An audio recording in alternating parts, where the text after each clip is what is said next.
मुझको है संभाला। खोए साहिल मंजिलें गुम, रास्तों को फिर तूने है बनाया। मुसीबतों में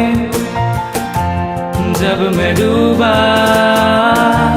तेरे हाथों ने मुझको है संभाला। खोए साहिल मंजिलें गुम, रास्तों को फिर तूने है बनाया। तू ही तो था, तू ही है सदा, तू ही तो है जो हर पल साथ रहा।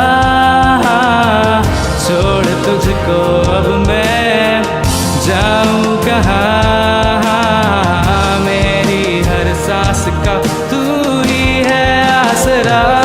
तेरा अनुग्रह ये मुझ पे है, मेरे साथ चलता तू इस जिंदगी को थामे, मेरा प्रभु यीशु। तेरा अनुग्रह ये मुझ पे है, मेरे साथ चलता तू इस जिंदगी को थामे, मेरा प्रभु यीशु।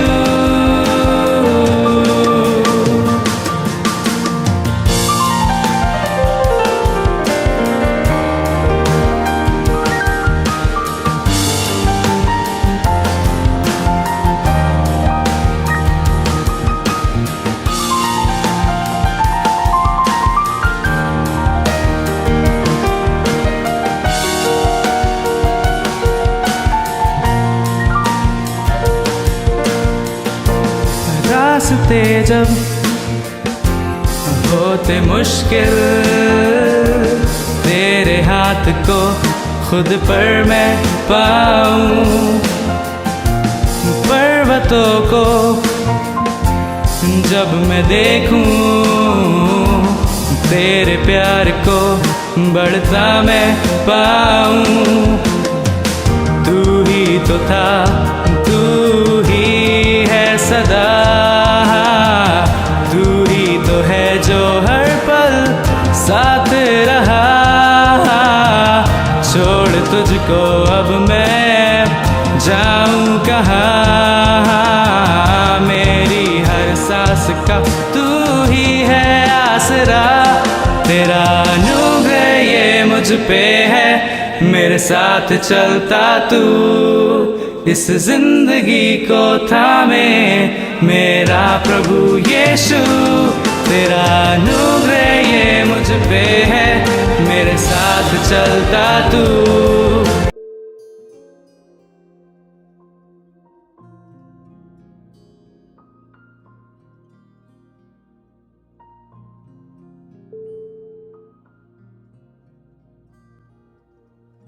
सबको जय मसीह की। मेरा नाम ब्रदर ओंकार है। मैं आपसे प्रभु यीशु मसीह के जीवते नाम में आपसे वचन का एक शेयर करना चाहता हूँ, जो उत्पत्ति 3:1-15 है, जो प्रोटोएवेंजेलियम के बारे में बताता है, जो प्रभु यहोवा परमेश्वर ने यीशु मसीह के बारे में सबसे पहला गॉस्पेल जो अनाउंस किया था उसके बारे में है, जो 3:1-15 उत्पत्ति में।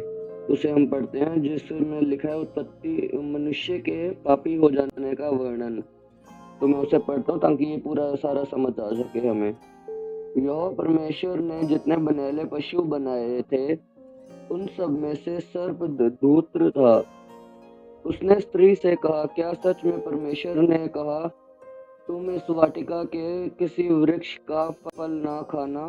स्त्री ने सर्प से कहा, इस वाटिका के वृक्षों के फल हम खा सकते हैं, पर जो वृक्ष वाटिका के बीच में है, उसके फल के विषय में परमेश्वर ने कहा है कि ना तो तुम उसको खाना और ना उसको छूना, नहीं तो मर जाओगे। तब सर्प ने स्त्री से कहा, तुम निश्चय ना मरोगे, वरन परमेश्वर आप जानता है कि जिस दिन तुम उसका फल खाओगे, उसी दिन तुम्हारी आंखें खुल जाएंगी और तुम भले बुरे का ज्ञान पाकर परमेश्वर के तुल्य हो जाओगे। अतः जब स्त्री ने देखा कि उस वृक्ष का फल खाने के लिए अच्छा और देखने में मन भाऊ और बुद्धि देने के लिए चाहने योग्य भी है, तब उसने उसमें से तोड़कर खाया और अपने पति को भी दिया और उसने भी खाया। तब उन दोनों की आंखें खुल गई और उनको मालूम हुआ कि वे नंगे हैं। इसलिए उन्होंने अंजीर के पत्ते जोड़ जोड़कर लंगोट बना लिए। तब यहोवा परमेश्वर, जो दिन के ठंडे समय वाटिका में फिरता था, का शब्द उनको सुनाई दिया। तब आदम और उसकी पत्नी वाटिका के वृक्षों के बीच में यहोवा परमेश्वर से छिप गए। तब यहोवा परमेश्वर ने पुकार कर आदम से पूछा, तू कहाँ है? उसने कहा, मैं तेरा शब्द बारी में सुनकर डर गया, क्योंकि मैं नंगा था, इसलिए छिप गया। उसने कहा, किसने तुझे बताया कि तू नंगा है? जिस वृक्ष का फल खाने को मैंने तुझे मना किया था, क्या तूने उसका फल खाया है? आदम ने कहा, जिस स्त्री को तूने मेरे संग रहने को दिया है, उसी ने उस वृक्ष का फल मुझे दिया और मैंने खाया। तब यहोवा परमेश्वर ने स्त्री से कहा, तूने यह क्या किया है? स्त्री ने कहा, सर्प ने मुझे बहका दिया, तब मैंने खाया। आगे अगला टाइटल है परमेश्वर का न्याय, जो वर्ष 14 से शुरू होता है। तब यहोवा परमेश्वर ने सर्प से कहा, तूने जो यह किया है, इसलिए तू सब घरेलू पशुओं और सब बनेले पशुओं से अधिक शापित है। तू पेट के बल चला करेगा और जीवन भर मिट्टी चाटता रहेगा। और मैं तेरे और स्त्री के बीच में और तेरे वंश और इसके वंश के बीच में पैर उत्पन्न करूंगा। वह तेरे सिर को कुचल डालेगा और तू उसकी एड़ी को डसेगा। हालेलुया। इधर हम पढ़ते हैं कि किस तरह इंसान आदम और हवा किस तरह गिरे, किस तरह उन्होंने पाप किया फल खाकर परमेश्वर की आज्ञा को तोड़कर, क्योंकि जो प्रभु उधर कह रहे थे कि अगर तुम उसके वृक्ष के फल को खाओगे तो तुम मर जाओगे, या उसको छू भी लोगे तो मर जाओगे। वो आज्ञा तोड़ने के लिए था कि अगर तुम उसकी आज्ञा तोड़ोगे प्रभु की, तो तुम्हारे साथ यही होगा। और यही हुआ था। उन्होंने जब ये आज्ञा तोड़ी, तो वो परमेश्वर की महिमा जिससे वो आज तक ढका हुआ था प्रभु ने उन्हें, जब उन्होंने इस फल को प्रभु की आज्ञा का तोड़कर खाया, तो परमेश्वर का वचन बताता है कि प्रभु की महिमा से वो वंचित हो गए थे। प्रभु की महिमा से उन्हें छोड़ दिया था और उनकी आंखें खुल गई थी और आपस में वो एक दूसरे को पहले जब देखते थे तो उनको पता नहीं था कि वो नंगे हैं, पर अब जब उन्होंने खाकर आज्ञा को तोड़कर प्रभु की एक दूसरे को देखा, तो एक दूसरे का शरीर वो देख पा रहे थे। ये सारी चीज जो हुई, ये शैतान ने सांप से आकर, जो आज के टाइम में हम सांप देखते हैं वैसा वो सांप नहीं था, क्यों, पर वो एकदम अलग तरीके से दिखने वाला सांप था, जो वचन की स्टडी बताती है। और दूसरी बात, जब शैतान ने सांप से होके उनको हवा को बहकाया इस चीज के लिए, तो पहले उसके अंदर सिर्फ सोच पाई, और जो सोच उसके अंदर पाई उसने जब लागू किया तो खुद भी उसने पाप किया, और साथ ही साथ उसने अपने पति आदम से भी पाप करवाया। और वचन की स्टडी बताती है, टैलमुड नाम की एक किताब है जो यहूदियों में से एक टैलमुड नाम की एक किताब है। उसमें लिखा हुआ, उसकी स्टडी बताती है कि जिस टाइम ये शैतान सांप से होकर बातें कर रहा था, हवा से बहका रहा था उसको, तब आदम उसके पास नहीं था। उसने पहले खुद को गलत किया हवा ने उस फल को खाकर, और बाद में उसको आदम को भी खिलाया, और दोनों ने इस तरह जब दोनों ने पाप कर दिया तब दोनों को एक दूसरे का शरीर दिखना शुरू हो गया था। और सबसे बड़ी इधर जो मेन वर्स है जो 3:15 है, जिसे प्रोटो एवेंजलियम कहा जाता है, जो पहला गॉस्पल हम जिसे कहते हैं, पहला गॉस्पल या गुड न्यूज जो यीशु मसीह के बारे में जो परमेश्वर ने खुद बताई थी, जो 3:15 में है। मैं उसको दोबारा पढ़ूंगा। और मैं तेरे और इस स्त्री के बीच में, ये प्रभु यहोवा परमेश्वर इधर सांप को कह रहे हैं, और मैं तेरे और इस स्त्री के बीच में और तेरे वंश और इसके वंश के बीच में बैर उत्पन्न करूंगा। और आगे लिखा है, वह तेरे सिर को कुचल डालेगा और तू उसकी एड़ी को डसेगा। इधर यीशु मसीह के आने के बारे में बताया गया कि प्रभु ने, अब प्रभु जब पाप हो गया, अब इस पाप से छुटकारा इस दुनिया का, इंसान जाति का जो आदम से शुरू हो चुका था, उसका छुटकारा परमेश्वर ने बताया कि छुटकारा करने के लिए प्रभु अपने खरे समय पर, अपने सही जायज टाइम पर अपना खुद का बेटा भेजेंगे, जो इधर लिखा है, जैसे वचन में लिखा है, वह तेरे सिर को कुचल डालेगा और तू उसकी एड़ी को डसेगा।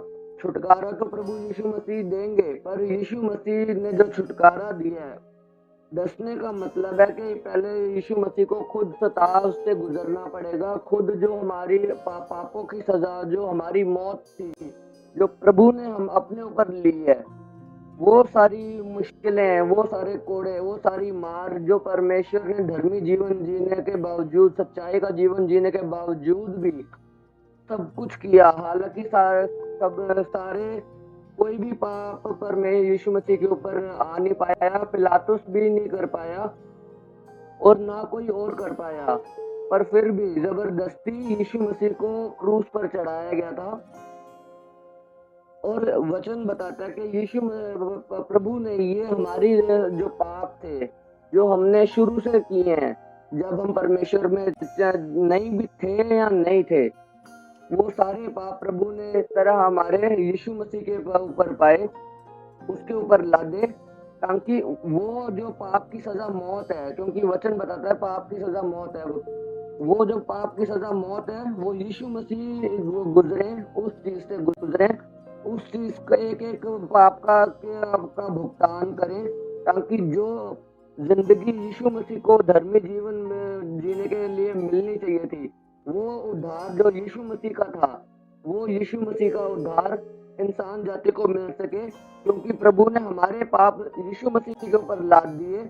यीशु मसीह ने वो सारे कोड़े खाए, यीशु मसीह ने वो सारी मौत सही, यीशु मसीह ने हर एक चीज सही जो पाप की सजा थी, ताकि वो जब हमारे पापों का भुगतान यीशु मसीह परमेश्वर यहोवा को अपने पवित्र लहू से दें, तो वो जिंदगी जो यीशु मसीह की थी वो हमें मिल सके।